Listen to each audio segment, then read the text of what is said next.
And we're live. Hi. Hello. Hey, Josh. Hi.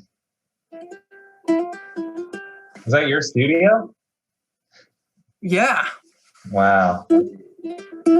Is that your studio?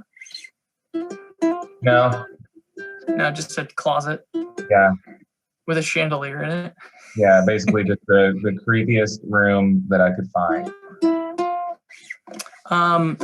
Well, I guess we're live and we've got some Mark is on here with us, kind of feeding us some questions that he's seeing come across the web, and we're gonna answer some of your guys' questions that you sent our way. First, Josh, before we get into it, how you doing? How you holding up these days? Man, I'm good. I feel like it's, weird time to say that I'm good. But I think I feel really good. We, our live stream's coming up soon, and I'm excited to I'm excited to play music with you again. Yeah. So Josh and I have been rehearsing for a while now, and it's about an hour, a little bit over an hour maybe, and every second of it is accounted for, and we're really excited to show you guys. We think that it's the best live stream that's ever been created, but we'll see. I was thinking, I hope I don't trip. You don't think about that's the stuff that, like, hey, what's it like playing music in front of people? Sometimes I hope I just don't trip. That's like the main thing. And really the one of the things that makes you trip is thinking, don't trip. Yeah. So I'll be wearing a pair of boots that I've not really worn yet. And I hope that those boots don't make me trip. The other thing is, most of the time, our first show back after a while is, in a room where there's a certain amount of people, but, a decent distance away. And so, that can help to kind of cover up mistakes or, potential trip, maybe not a fall. But now there's a bunch of people on the other end of the computer with a closer view because of the cameras are closer. So not a lot of hiding. So yeah. But I'm excited for it. Let's do some questions here. You want to just kind of bounce back and forth? Yeah. We'll just Mark's kind of texting them over to us as he finds them. What was the most important thing that helped you create music? Oh, geez. I'm sure there's a lot of reasons why I started working on music. I know that Josh, everyone's reasons are different. I think that for me right away, chords were just, I don't know, I loved them. I loved hearing what makes a song and trying to dissect it and trying to understand it. I loved that you could still write a song even if you weren't a professional at that instrument. And so, I don't know. I think that's, I guess that's what invited me right away. So, there you go. Yeah. Move on. That's great. You're up, Josh. What comforts you when you start to feel anxious? Wow. Well, I would say... Isn't it me playing the uke for you? Yeah, that's my biggest source of comfort, I think, is Tyler playing. Don't be anxious, Josh. You'll be fine. Don't be anxious, Josh. 'Cause you're mine. My little boy. Little boy. My little drummer. On the other end of the video chat. I don't know. Yeah. Are you better? Do you feel better now? I was anxious going into it, and I think everybody needs a version of that in their life. Mm-hmm. Man, Yeah, I would say this past year and a half, probably for everybody, has been, a relatively anxious time. Um, on a serious note, I think my whole life since I was a kid, music actually has been a huge thing that helps me when I feel anxious. Putting on something to really kind of I like to think about music. To Tyler's point, there's chords, there's different beats and melodies, and you can let it sit in the background, or you can let it sit in the foreground and really enjoy it. And comedy, I like to laugh, so I think music and comedy are two things that are very helpful with feeling anxious, and most importantly, Tyler playing the uke for me, usually before bed. I was going to ask, Mark, me playing the uke while Josh talks, does that make it cooler what he's saying, or is it just annoying that you hear some like terrible sounding uke over top of a video? All right. This one says, Tyler, are you teaching Josh to play the piano? How is he? Yeah, I've been giving Josh piano lessons for about 9 years now. And, haven't seen that much improvement. Honestly, it feels like it's like trying to hold water in a strainer. It's kind of one ear out the other. And but you know what? I enjoy our 50 first dates approach to me teaching him how to play an instrument, because we get to, we're constantly in that honeymoon phase. I've gotten absolutely nowhere, but my love for it has not gone anywhere. It's still at an all-time high. All right, next. Which new songs are you excited the most to play live? Well, yeah, I mean, I guess both. Really all of them. This album is amazing. It's full of hits and it's hits and bops. But definitely those. Shy Away will be really fun to play live. Saturday would be fun to play live. The Outside. I don't know, man. All of them, I think. Choke. Yeah. Mulberry Street. All right. What do you think? Here's another question for us. What do you think the first live show is going to be like for you when concerts finally come back? I think that we'll probably be a little out of show shape. We call it show shape because it really doesn't matter how much exercise or what type of shape you are in physically. There's a specific type of shape that you should be in to do a show. Has a lot to do with breathing, has a lot to do with management of energy. And so yeah, I think that when we finally get back to playing real shows, that'll be kind of the thing that I'm like, hey, can Josh still do the backflip? I don't know. Do you think you'll be good on that? Really have no idea. We're gonna find out. You don't know if you'll be good at the backflip? Well, what's interesting, I just kind of finding myself bored over the past year, tried to do a standing backflip, which I've landed a few times, but obviously that's a different technique than doing a backflip off of the piano. So I've more recently done a standing backflip than a backflip off of the piano, which requires more of a tuck, more of a kind of quick turnaround. And so I'm gonna have to go back to the piano and do it once or twice before our next performance. Yeah, you're gonna do it for the live stream, right? Yeah, I'm gonna do it.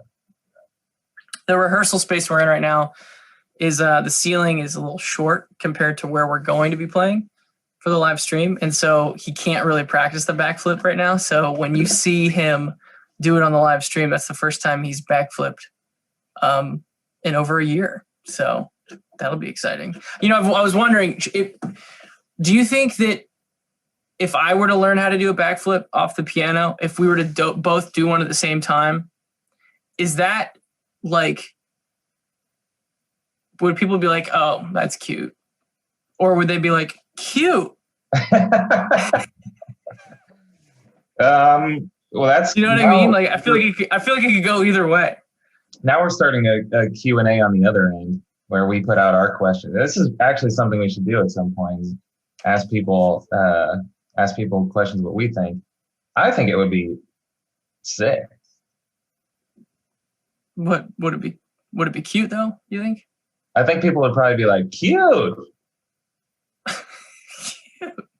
Like with a snap, like cute. Oh, that's cute. Man, that's cute. So, right. I mean, you never know what's next with us. I might be playing piano for the whole next tour, and he might be doing backflip for the whole next tour. You never know. All right, cool. I forget who took the last one. Did I take the last one? I guess we sort of both did. Yeah. Take that one. That one. Oh, yeah. It's addressed to you. Josh, who runs faster, you or Jim? And that is a good question because I like to consider myself pretty fast.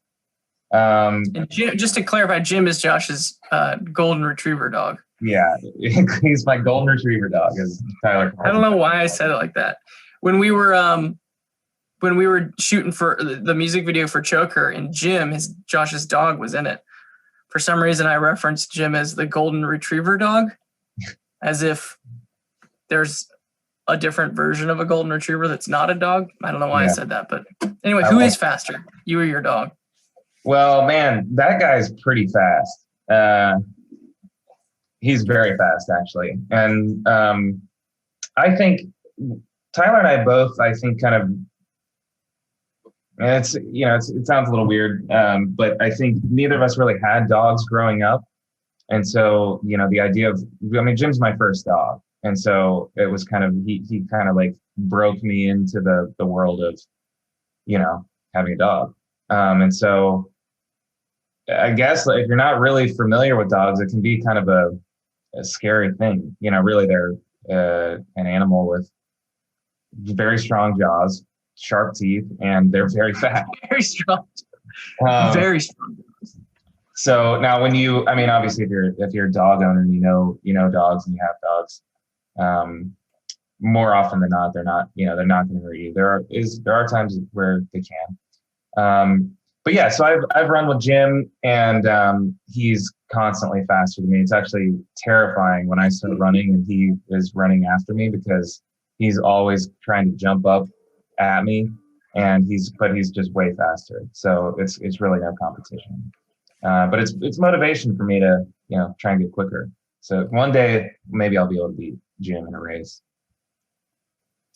Let's see. I'll take another question. How do you find inspiration to write music? Ooh.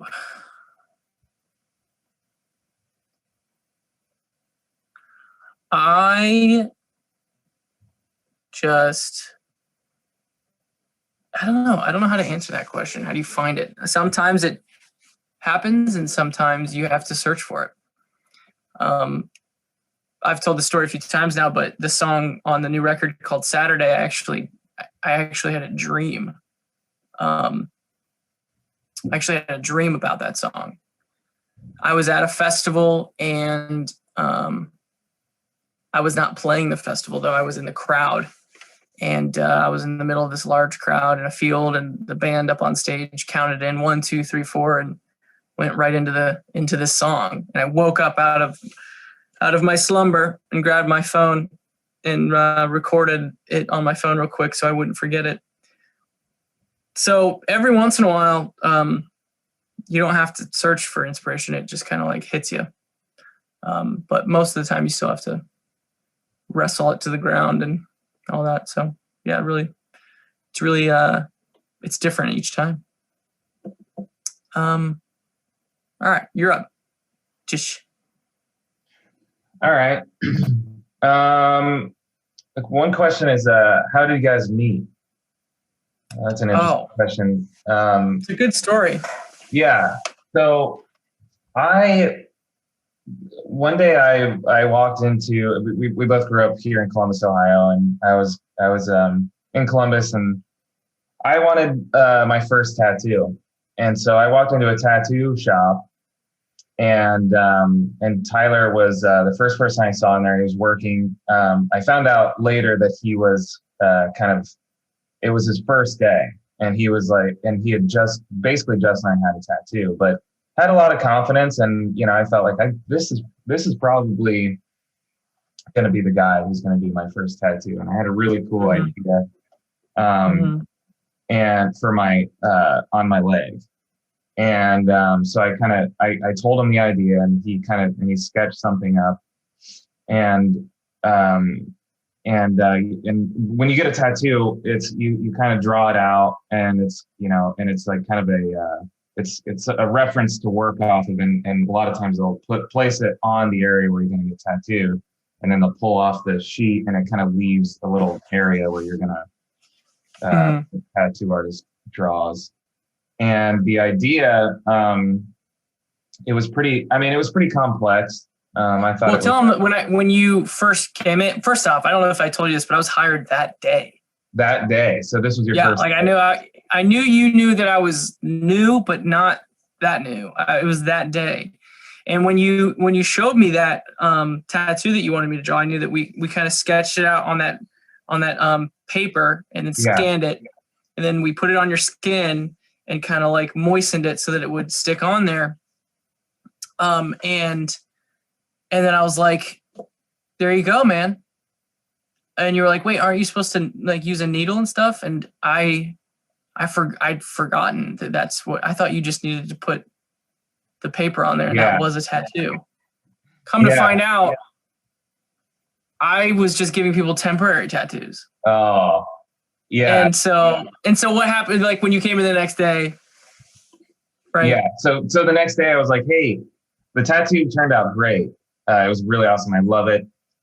I took a shower that night, and it was gone. I mean, it was halfway gone. There was still gone. There was a little bit of it, but barely.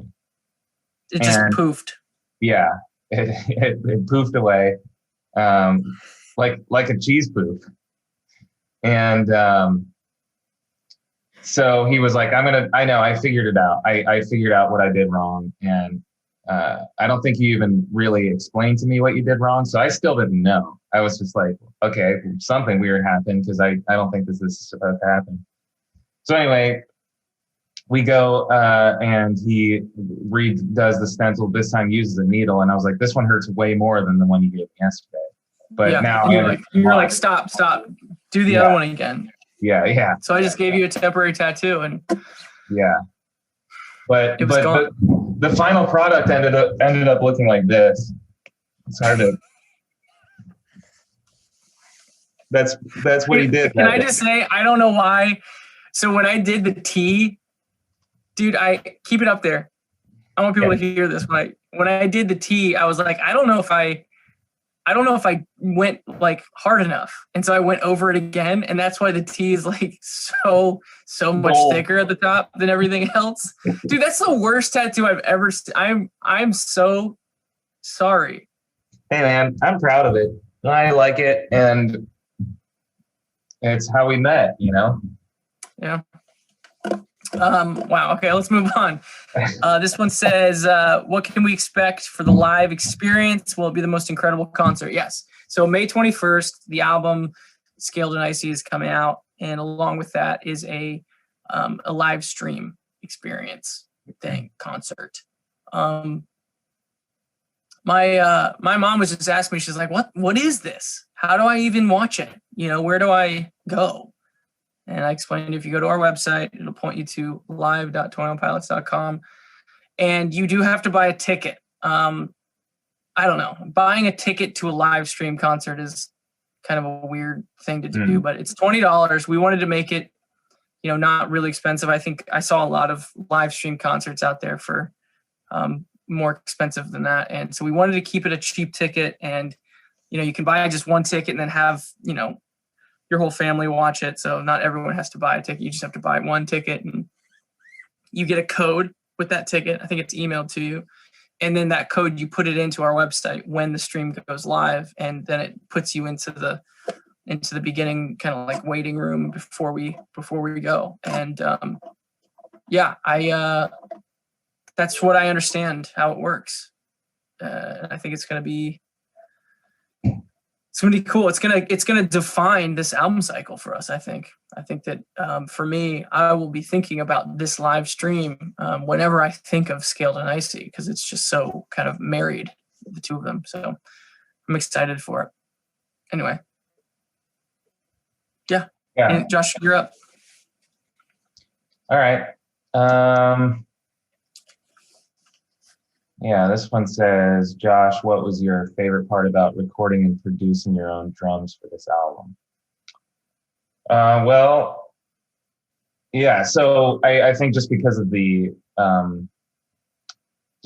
state of the world, traveling was difficult, and just kind of gathering with multiple people is difficult. And so Tyler and I had a conversation pretty early on, and we kind of we were going through options, what we could do, and I think we kind of just landed on trying to capture drums for this record at my house, and so I mean, I find that process really fun. And I think that there were a few things that I liked about doing that way. And I guess I've said it a couple times, but one of them is I think sometimes we'll go into a studio and I'll just kind of sit and record the song a handful of times. Sometimes it's a lot of times, and then I just never really even know. Sometimes I get confused about how the producer or engineer kind of keeps track of all the different takes, and they kind of just choose which ones are the best. And then that's kind of what ends up happening. I think with this one, we were really able to kind of hone it in and keep track of the parts, and kind of play through each one individually and chat about them and figure out which, what kind of made the most sense. And I think we both, Tyler and I would have, we'd have Zoom sessions and do some like real time kind of recording, and some of them I would record on my own, and we'd go through some options, and it was just cool. I think we were able to get a little bit more in depth with it in a way. And I also think that I was just able to work on these songs in sort of my own timing, and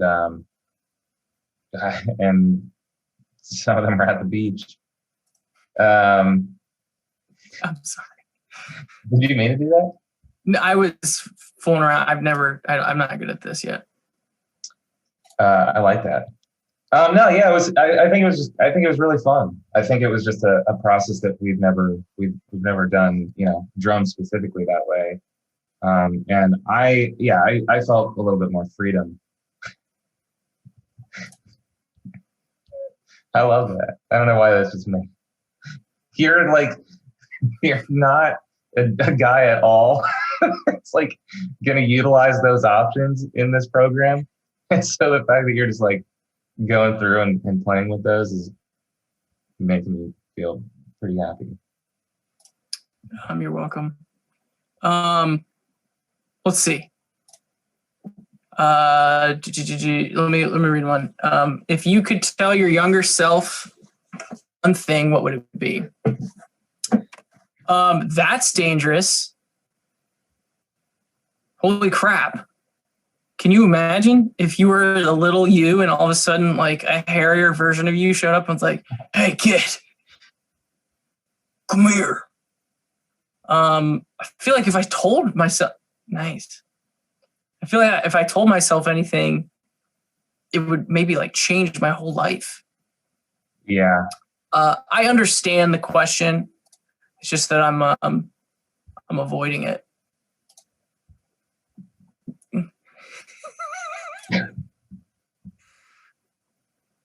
What is this?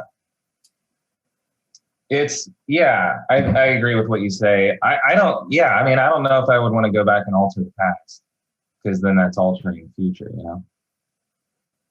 I like where things are at right now for me and for us, and I just don't feel like I would. That's amazing.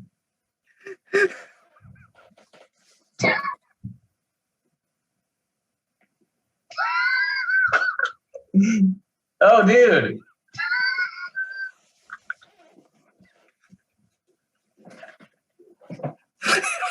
Stop. Stop. You look like a rat. I'm crying. It doesn't show. It doesn't show.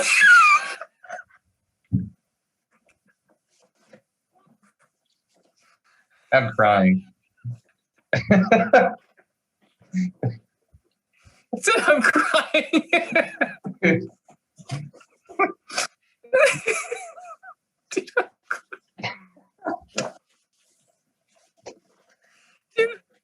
Yeah, we got more questions.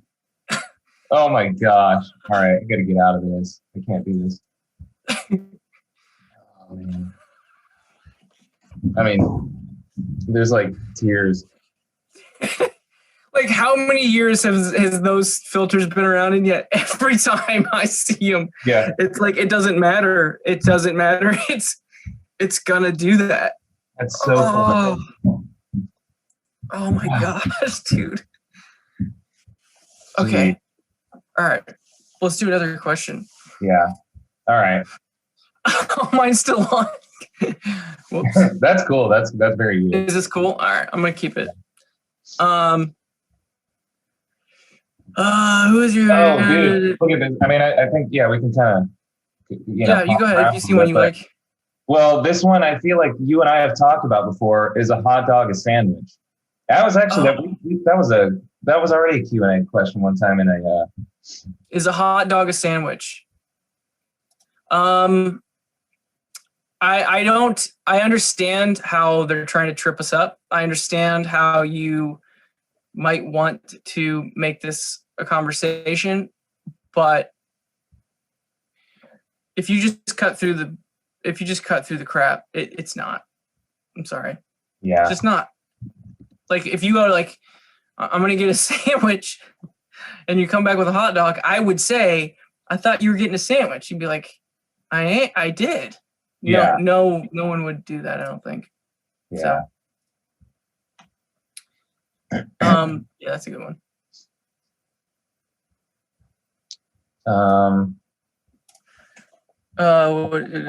Favorite cereal? I think we've gotten that before.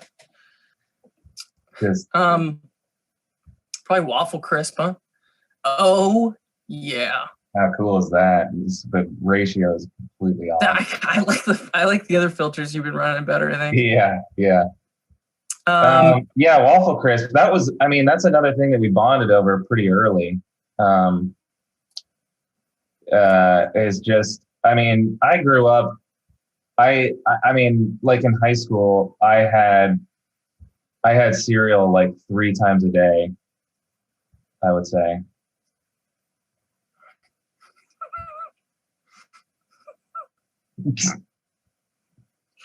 Turn to the side. But put your face in it. There it is. That's good. There's the Josh I love.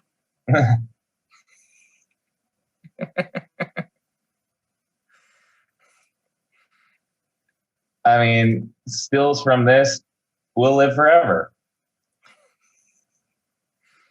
They can do that. I like that.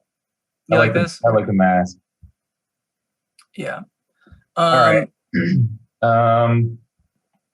Was the Joker music video filmed at Will Smith's toy store?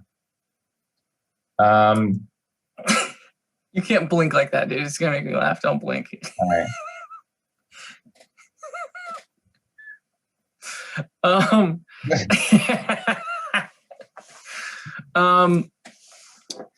Actually, a lot of people, I don't know. Do we want to tell the truth here or what? Yeah. Go ahead.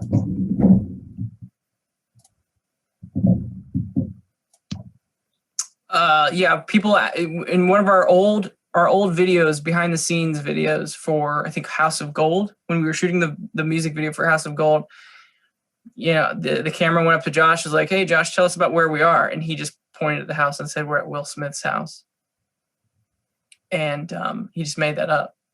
It's not true at all, but for like our Wikipedia page for a really long time said like 21 Pilots shot their House of Gold music video at Will Smith's house. Did it really? Yeah. I don't know. Yeah, someone sent me that. And they were like, "Dude, really?" I was like, "No." So this question was the Joker was Joker shot at Will Smith's house or at Will Smith's toy shop? Yes, it was. No. Yes, it was. Sorry. Yes, it was. What? I mean, dude, we nailed it. Oh, yeah. Dude, I can't do that. Can you do that? I can't see you. All right. I'm just gonna stick it. Dude, you said I'm just gonna like, you're like about to turn it all off and be serious, and you went from an orange to an alien. And you went from an orange to an alien as you were like talking seriously, like, all right, let's be serious here. All right, I've had enough of this.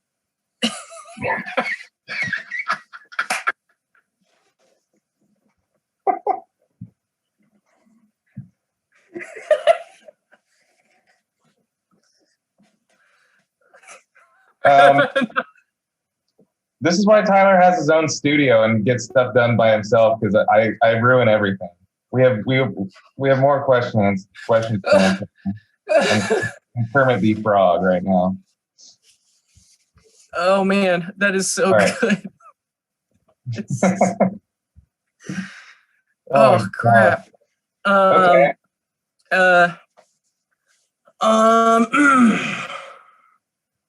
What, Josh? Are you getting any more tattoos? Yeah, I'm going to. I think that I've kind of enjoyed sort of getting tattoos on a whim. I think that's kind of my new thing.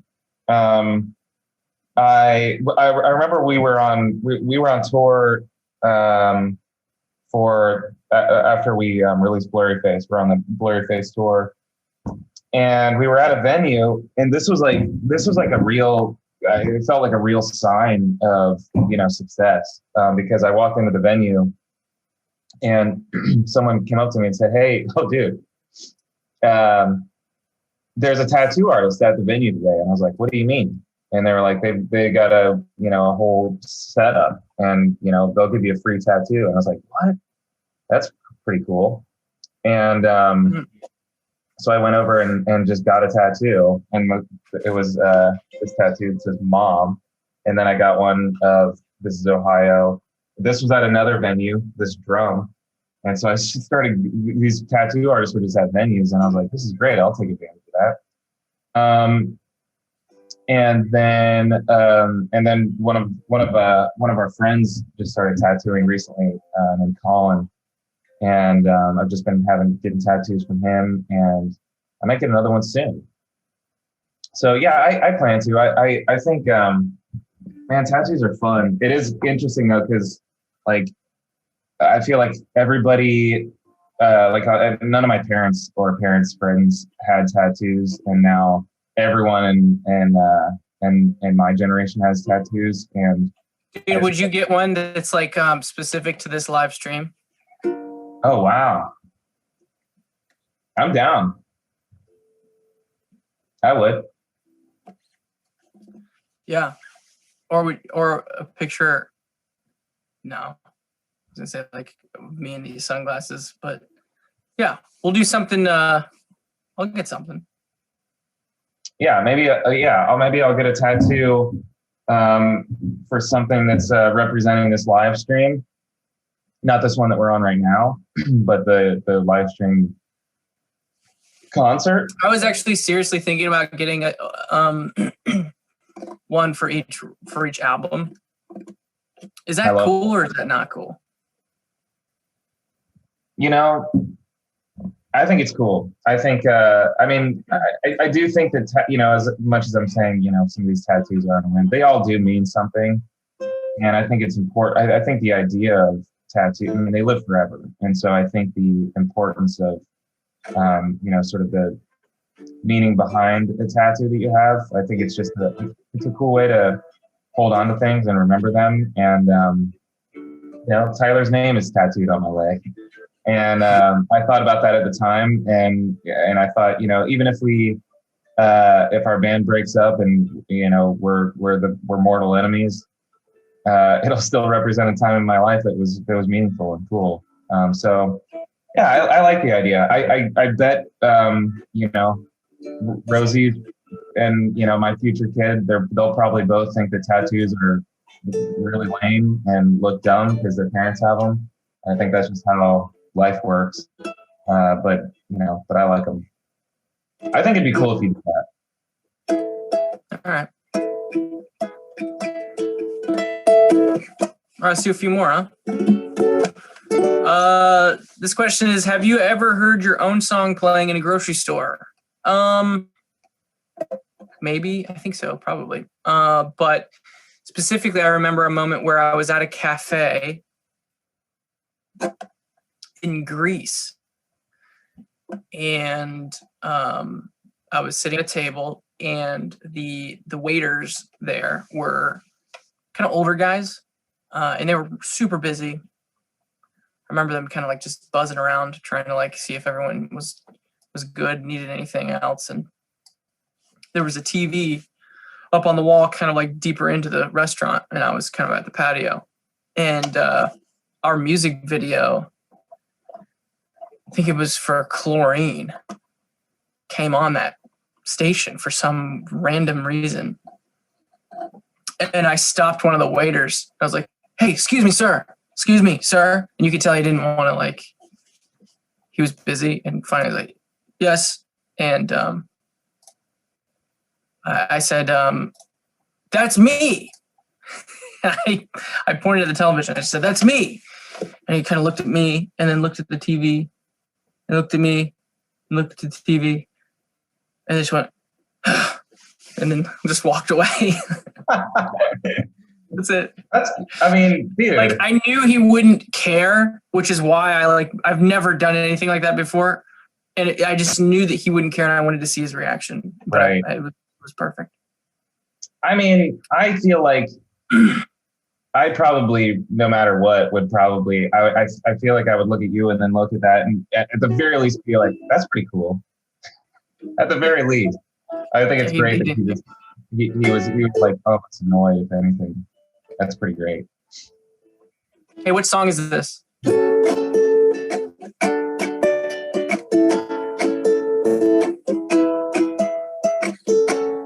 Off the new record. Formidable.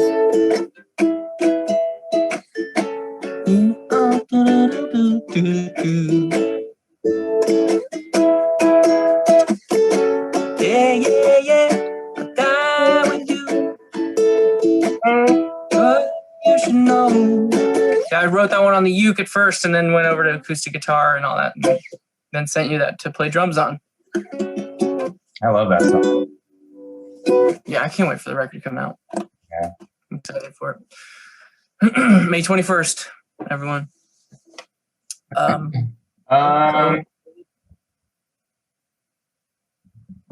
right, one more question. I think this is nice. What is your favorite memory from Tour de Columbus?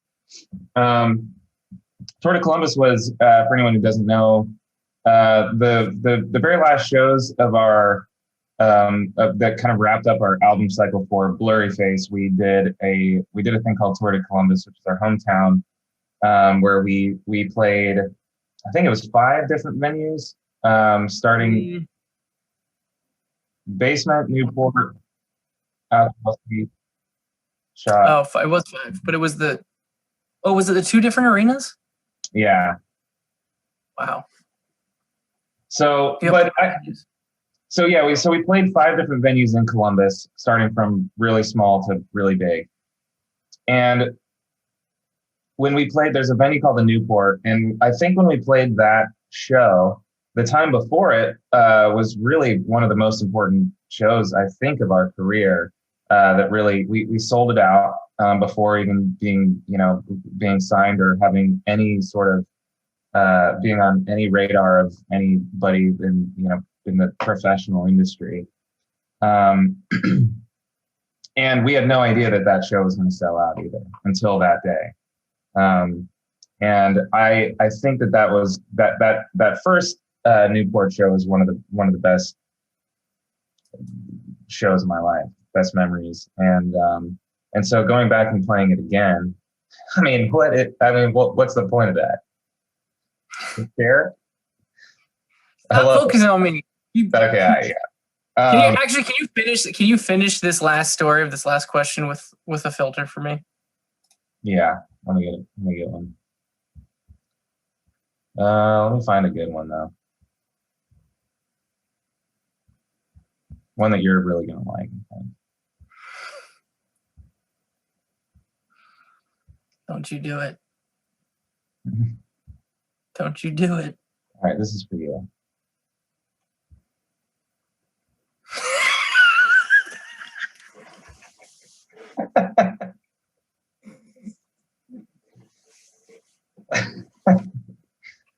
Why is it wiggling? Dude, wow, look at that.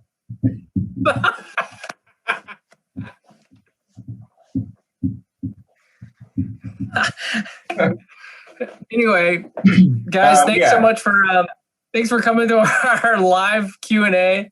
It ended up, really productive. Yeah. May 21st, we have a live stream. You have to buy a ticket. It's $20. Whatever. Pack as many people in, well, don't pack many people. That's obviously not safe. But you can buy one ticket for a household or whatever.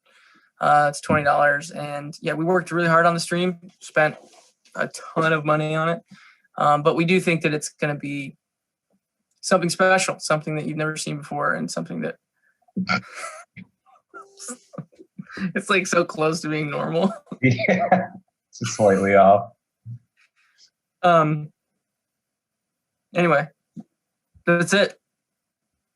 Man, you're so cute. So cute. Yeah, also just all right, enough of this.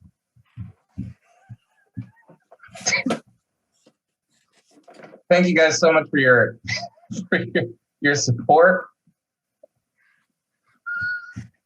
Wrap it up. Oh man, we love you. Oh my gosh. Oh my god. Yeah. We miss you guys. We're excited for this event and excited to see you guys, and stay safe, and we'll see you soon. You are formidable to me. Peace.